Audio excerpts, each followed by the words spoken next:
You're listening to the Corbett Report.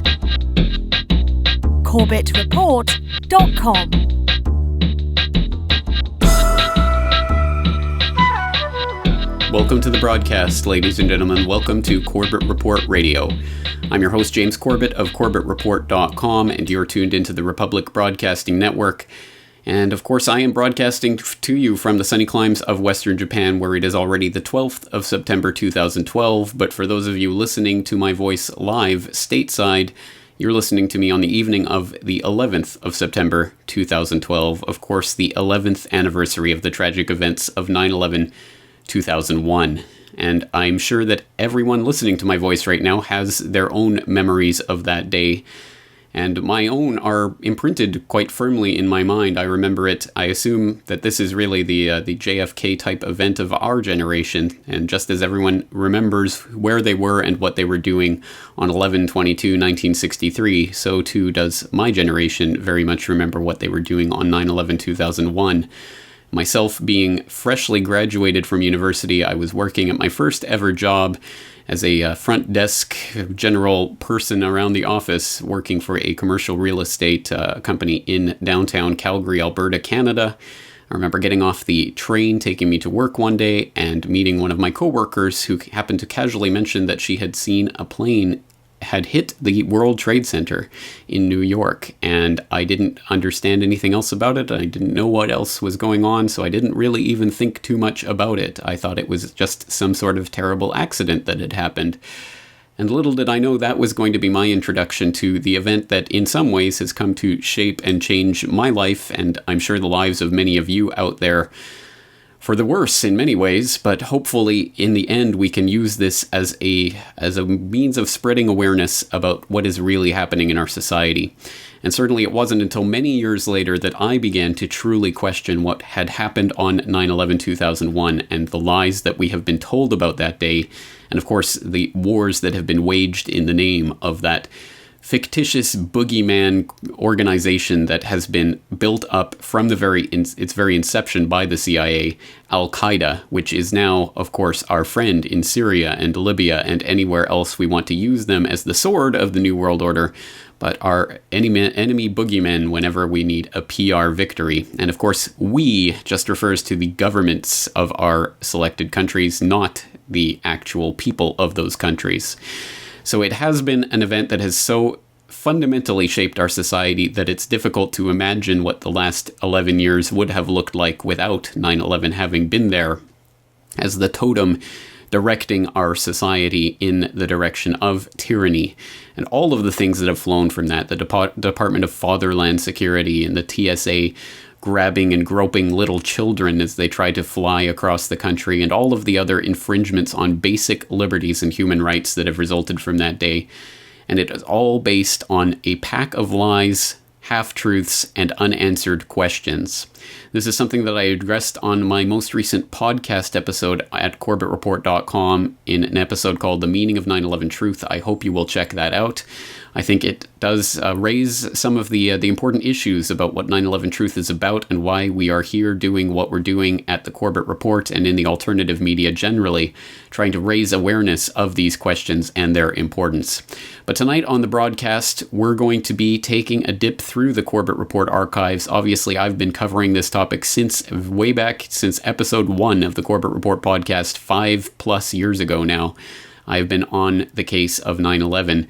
So tonight we're going to be looking specifically at some videos that I've done over the past year for GRTV, some interviews with people like Paul Craig Roberts and Michelle Chossudovsky and Mark Gaffney, as well as a short news piece I did on the desecration of the remains of the victims of 9/11 that has gone on, and the cover-up of that has gone on for years through the Pentagon. So that's all for me for tonight on the broadcast. We're going to turn the mic over to some of the guests that have been here talking about 9/11 in the past as we reflect on this solemn occasion, the 11th anniversary of 9/11/2001. So stay tuned right there. We have lots of information coming up for you right after this break.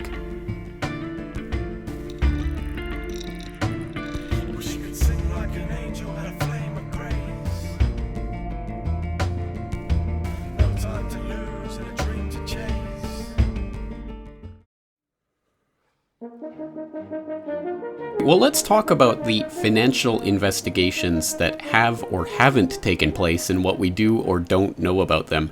And of course, the one that most people have probably heard of but don't know very much about in detail is the investigation into the put options that were put on various stocks, not only the airlines, but also some of the financial firms that were located in the World Trade Center, which had put options placed against them prior to 9/11. And there's a lot of information that's come out over the years, but still a lot that we don't know. Let's talk about those put options and how they play into this. Well, I looked at this in my book in a chapter about insider trading, and there's no mistake that people had inside knowledge and they were trying to make money on off the attack.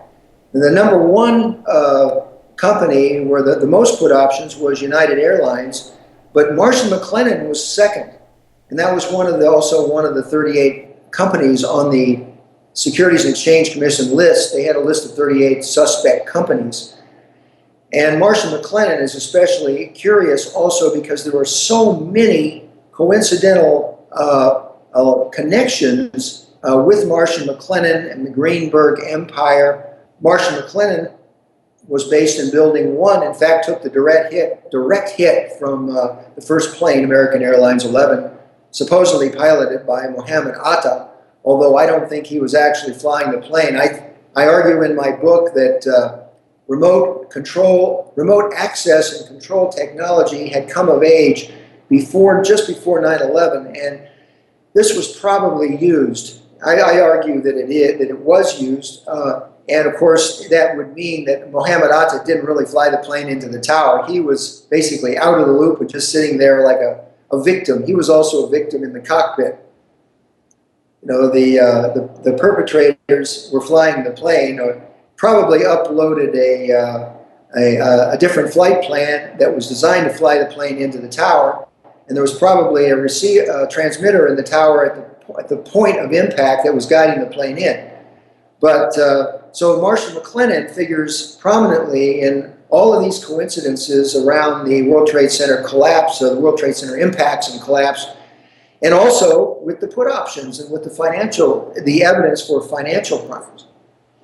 Richard Grove was another, gave testimony on this, and he's yet another source that linking Marsh & McLennan to possible financial crimes.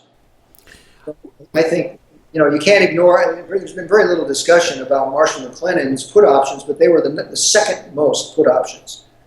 That's exactly right. And for people out there who don't know about that Marsh & McLennan story that Richard Grove was telling, let's talk about the computer software he was talking about that may have been used on 9/11 to facilitate trades that flew under the radar.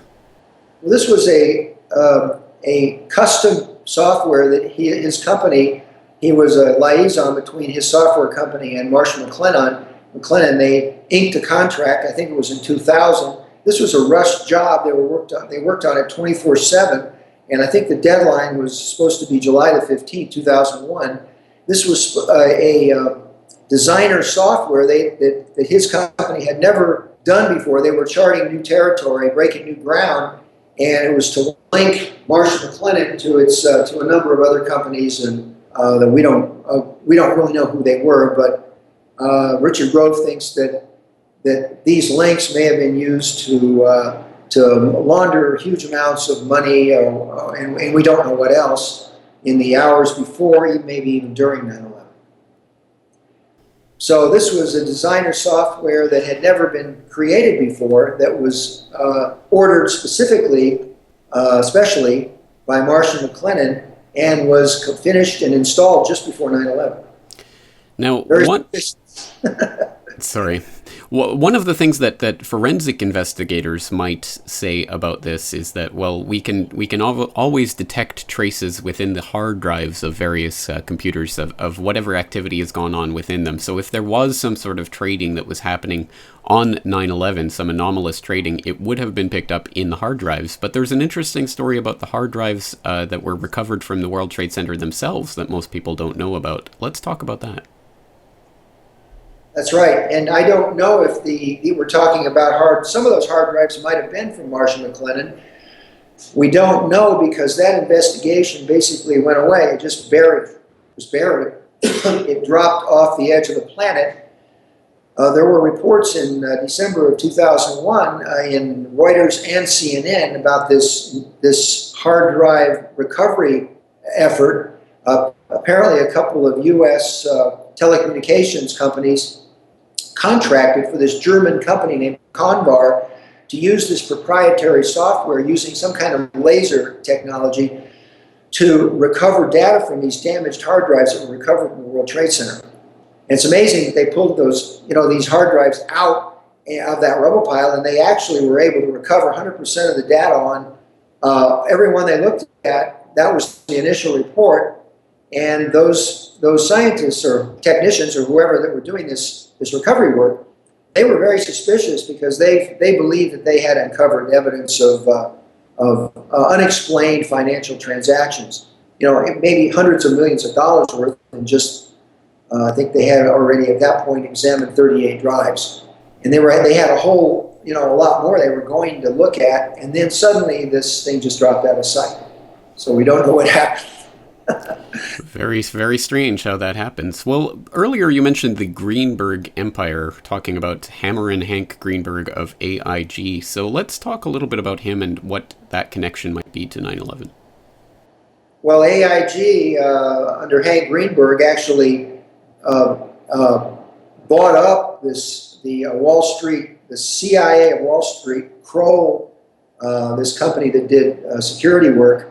And it had gone bankrupt, and I think it was in 1993 that AIG saved it, and they basically bought it. And then it became an AIG affiliate, and Kroll was taking orders from that point on from Hank Greenberg, and they also had one of the security contracts for the World Trade Center. I think the contract was to upgrade security at the World Trade Center, and that contract extended right up until the day of the attack. So they had access to all the buildings, and one of the Kroll executives was Howard. I think his name was Jerome Howard.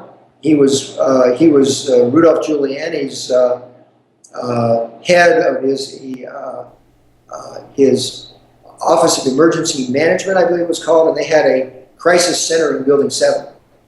And this thing had blast windows and had its own air ventilation system. I mean, it was complete state of the art, and yet it was abandoned on 9/11.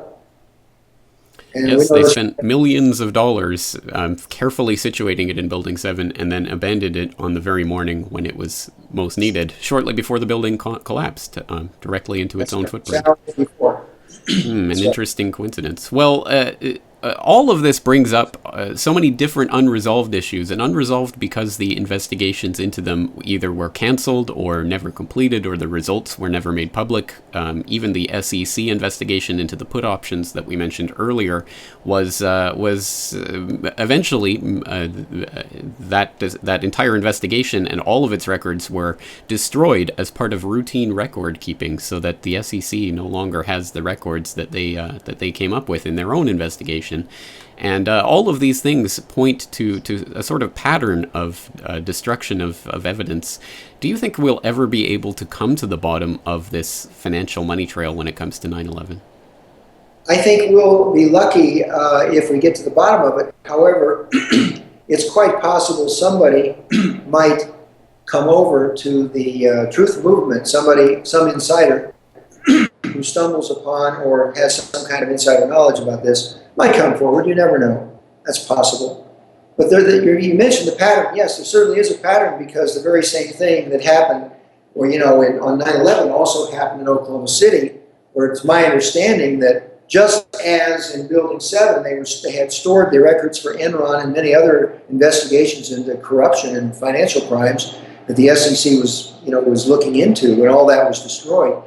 It's my understanding from this new film, Noble Truth, that the records for Whitewater were stored in the Mura building in Oklahoma City, and possibly evidence about the MENA operation.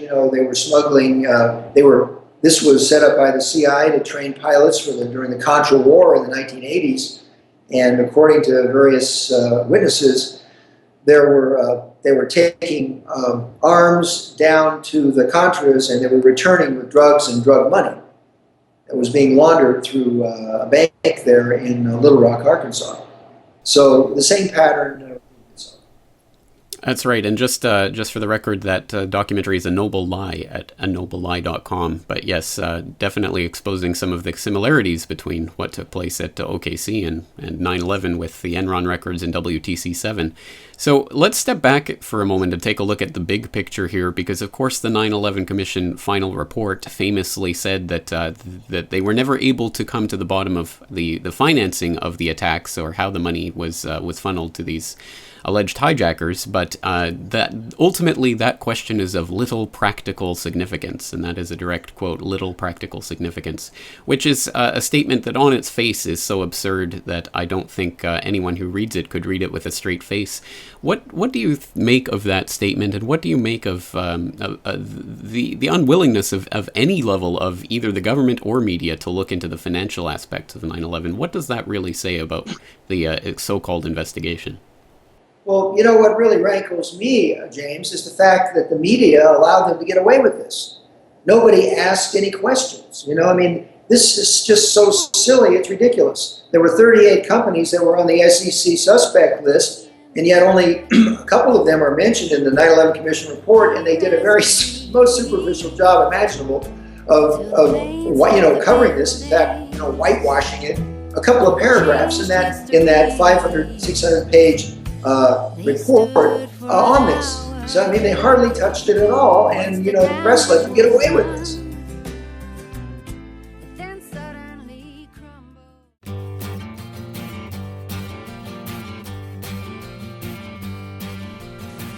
Well, it was a very important landmark in my life, certainly. On the 9th of September, following a crash course in FTP transfers with a young man who actually was physically handicapped, and he came on a wheelchair to my home, and he said, well, do it this way, and we got it going. And so on the 9th of September, essentially operating with front page and very rudimentary software, we launched the website. I manned it from my home. It was I updated it. I had a student actually in philosophy was helping me with the postings, and this was on the 9th of September 2001, and then I recall vividly on the morning of September 11. I was driving to the office at the University of Ottawa, and I listened to the announcements on the radio.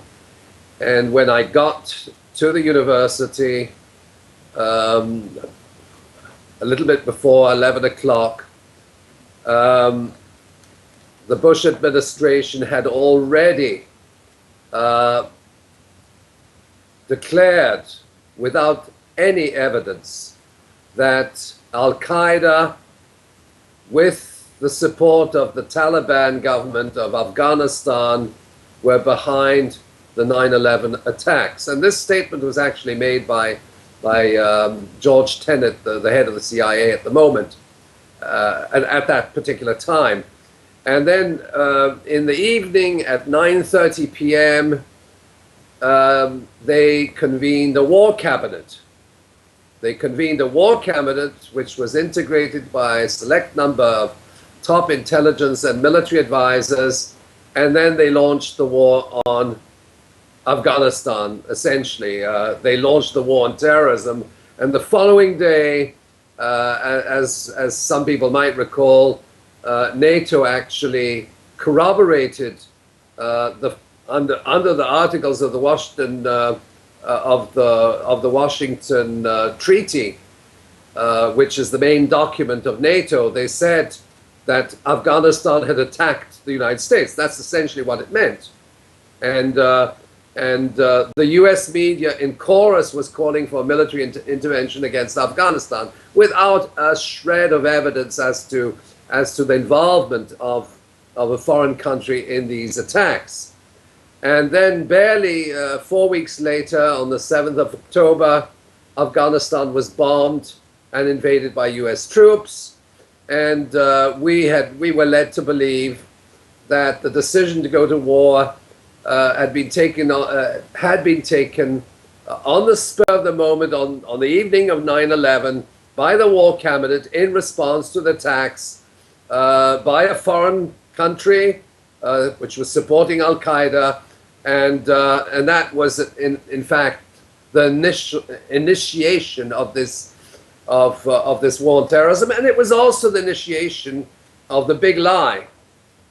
Because Afghanistan had nothing to do with these 9/11 attacks. There was absolutely no evidence. And in fact, there was no evidence even that Al Qaeda was behind the 9/11 attacks. And in fact, confirmed subsequently, Osama bin Laden had been hospitalized on the 9th of September in a military hospital in Rawalpindi. And anybody who knows Rawalpindi knows that it's swarming with US military advisors, so that if he had been treated for his kidney problems on the 9th of September, released one day later, it's not entirely clear when he was released, he could not have organized these 9/11 attacks from his hospital bed in the city of Rawalpindi, which is essentially the headquarters of the Pakistani military, Pakistani intelligence, and a country which has very close military and intelligence ties with the United States of America. But what disturbed me most, I think, in those events of 9/11 is that several things. One, the public was not informed by the media that a large-scale theater operation against Afghanistan cannot be planned on the spur of the moment and executed in a matter of 3 or 4 weeks, okay, which was ultimately the case. The war cabinet declares war on Afghanistan in the evening of 9/11, and then 4 weeks later, on the 7th of October, Afghanistan is bombed and invaded. And anybody who has the minimal understanding of military planning will know that that type of operation takes months and months and sometimes years of preparation.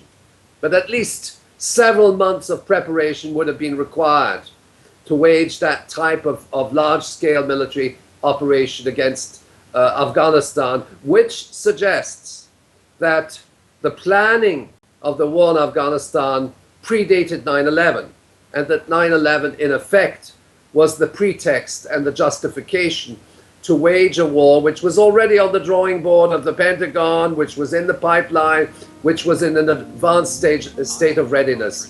And that is very important. Whatever one's view on 9/11, 9/11 provided the pretext and the justification for waging a war on humanitarian grounds, with the full support of world public opinion. Poised at the edge of the precipice, sanity is gradually becoming my nemesis.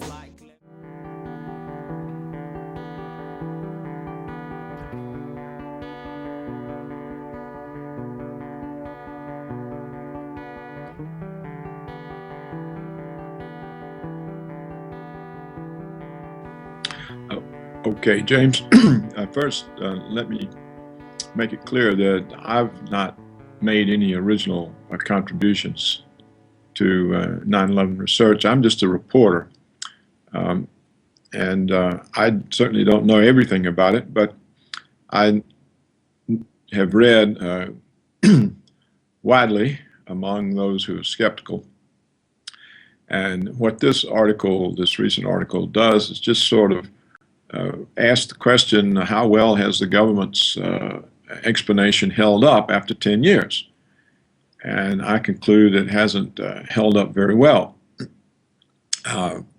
We have, for example, the chairman and vice chairman and senior legal counsel of the 9/11 Commission itself, who have written books in which they partially disassociate themselves from their own 9/11 report.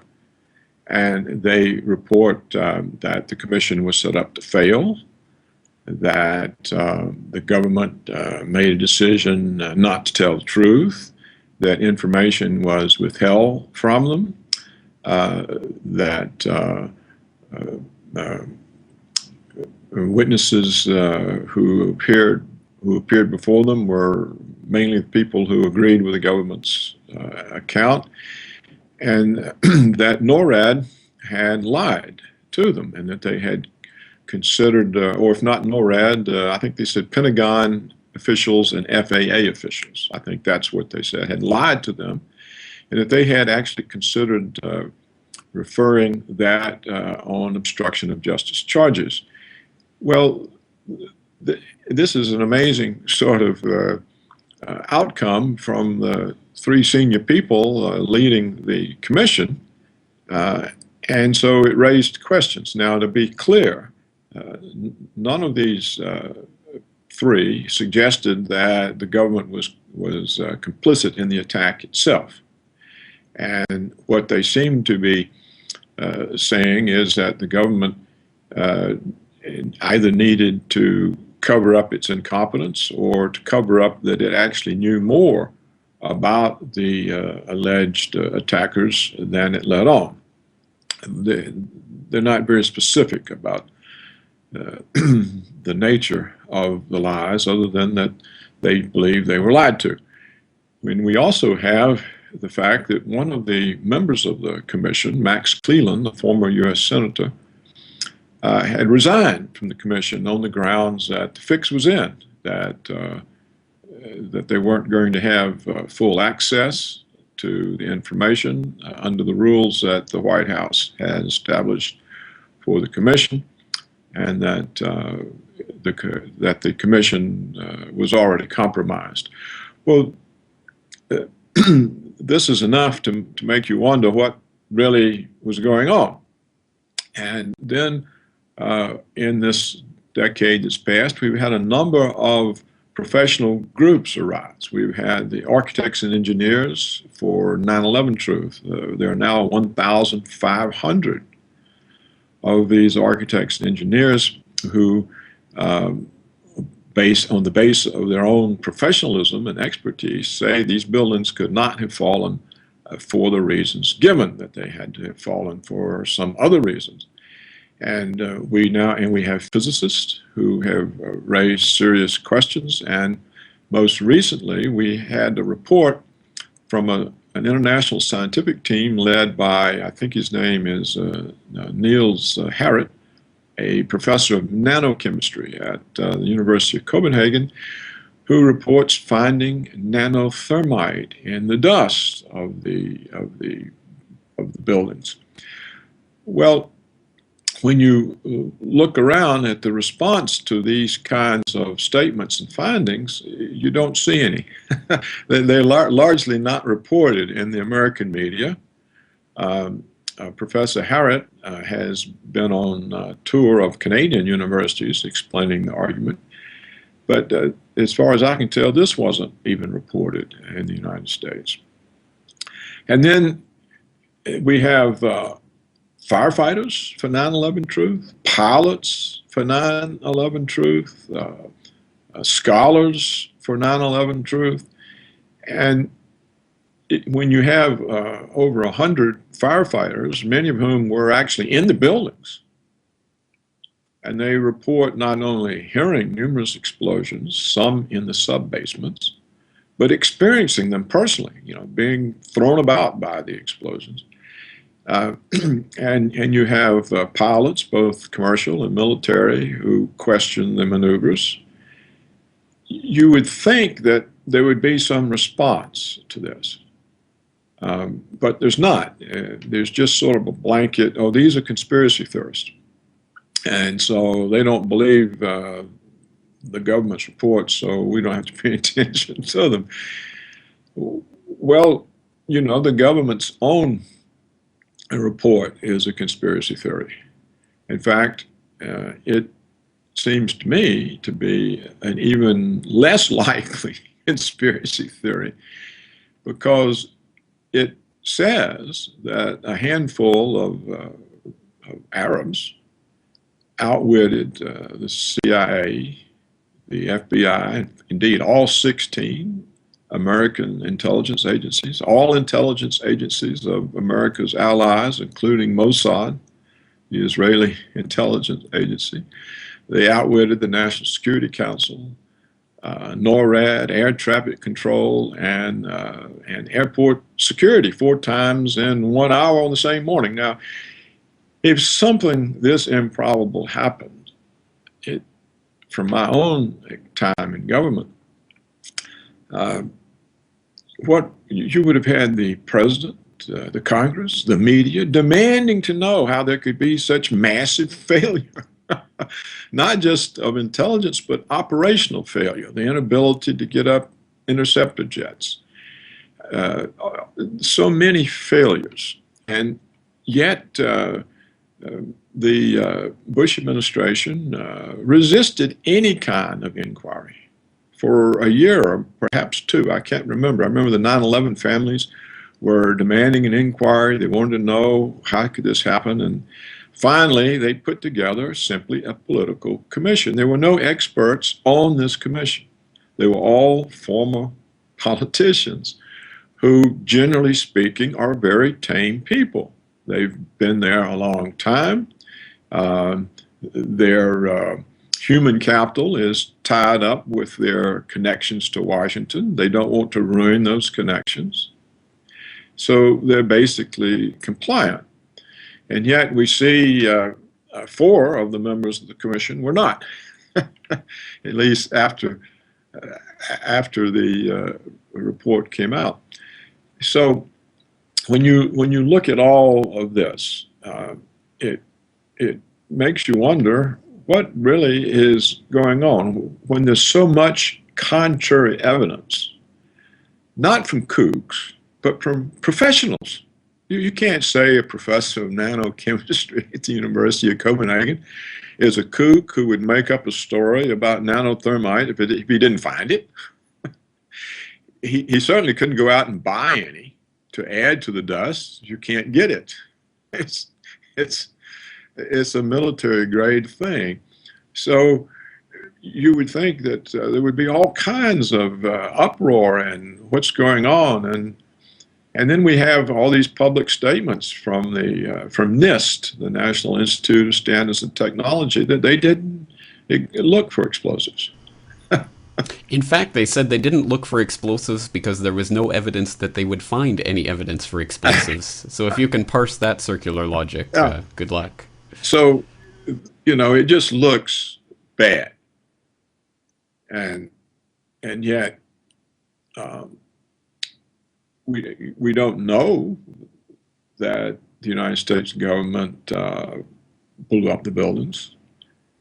If you look at the buildings, they're not falling down from structural damage. The structural damage was asymmetrical. So you would think that if you were going to have falling buildings from airplane damage, that the top part of the building above where the plane hit would fall over in the direction where the plane hit and took out supports. Nothing like this happened. It comes straight down. And if you watch it, it doesn't look like buildings falling down. It looks like buildings blowing up.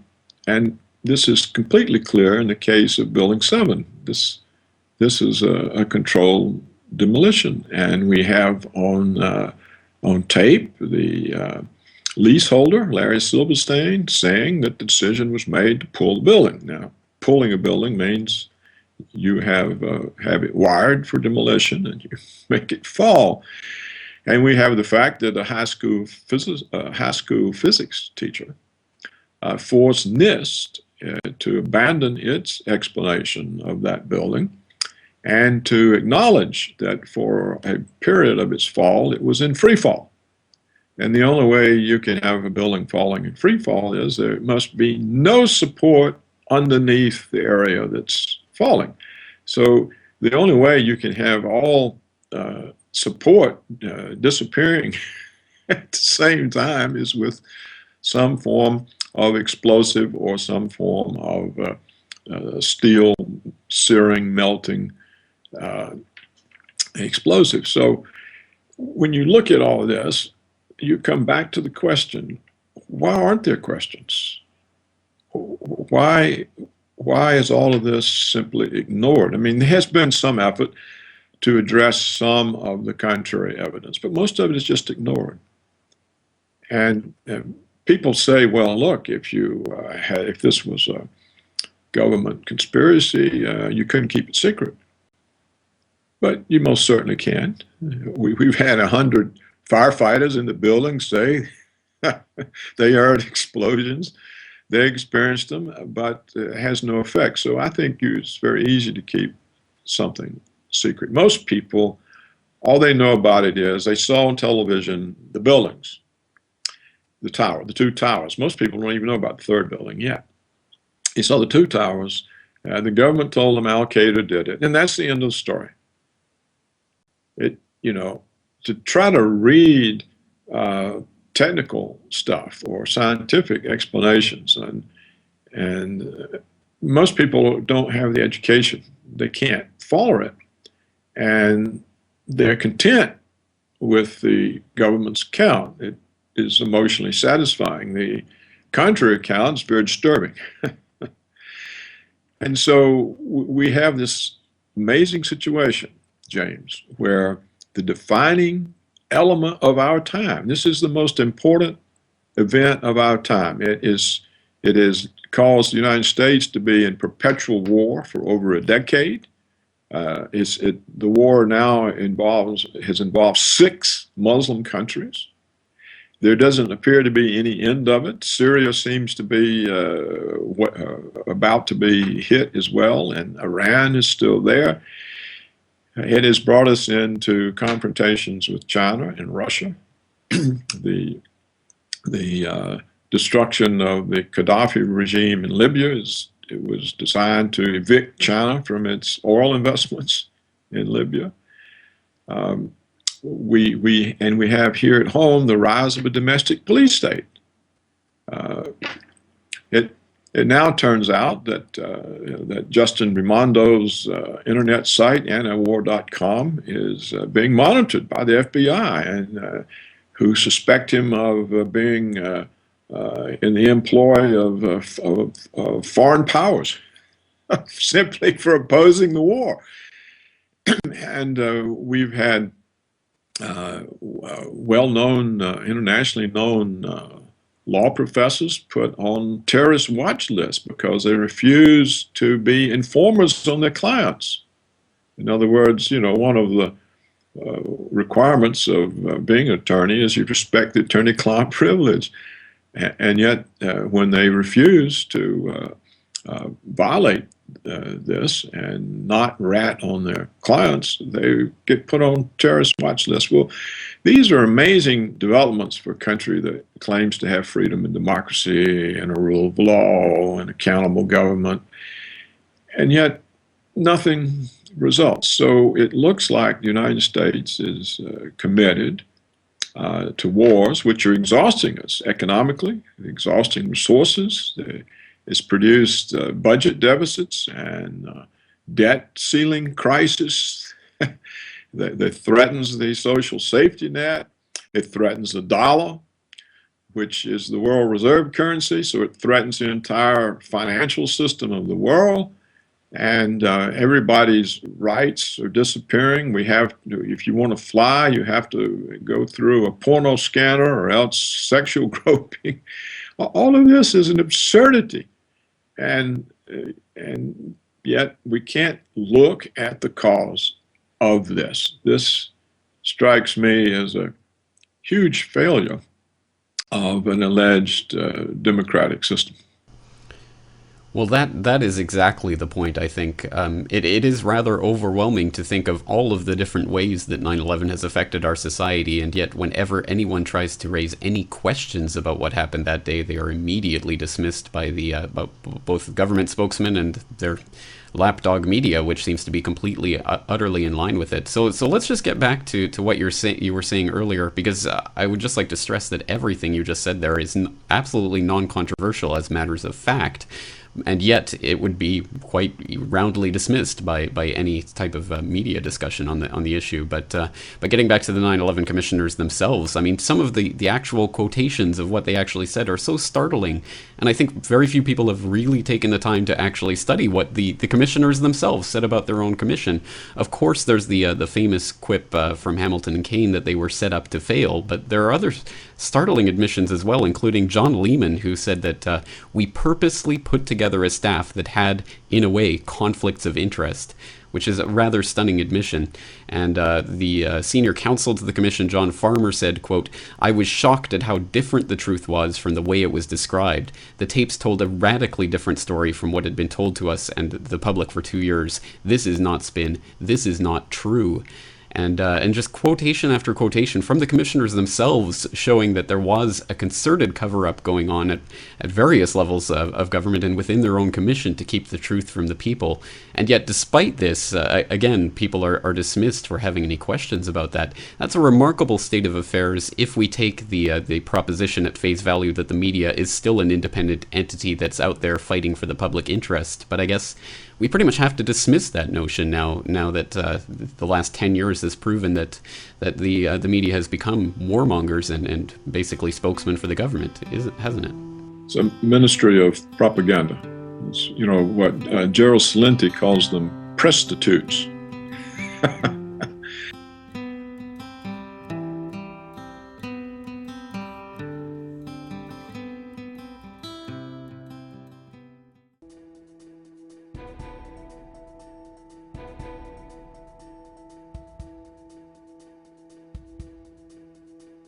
Pentagon admits more 9/11 remains dumped in landfill. This is Behind the Headlines on Global Research TV. A new report released on Monday by the Pentagon reveals that some of the unidentifiable remains from victims at the Pentagon and Shanksville sites on September 11th were disposed of in a landfill.